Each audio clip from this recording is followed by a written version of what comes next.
अरे भावा, असे प्रश्न परीक्षेमध्ये विचारले जातात. काही सेकंद कसे सॉल्व्ह करायचे असतात बघ. तर 27 आहे करणीमध्ये, अधिक करणीमध्ये 48 आहे. ठीक आहे, अवयव पाडा. 27 चे अवयव बघा.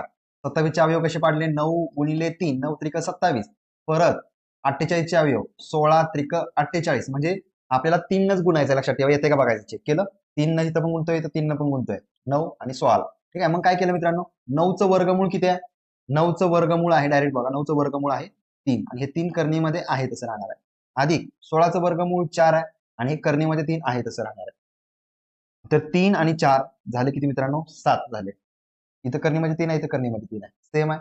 एकदाच करणीमध्ये 3 सेम आहे. हेच तुमचं उत्तर आहे.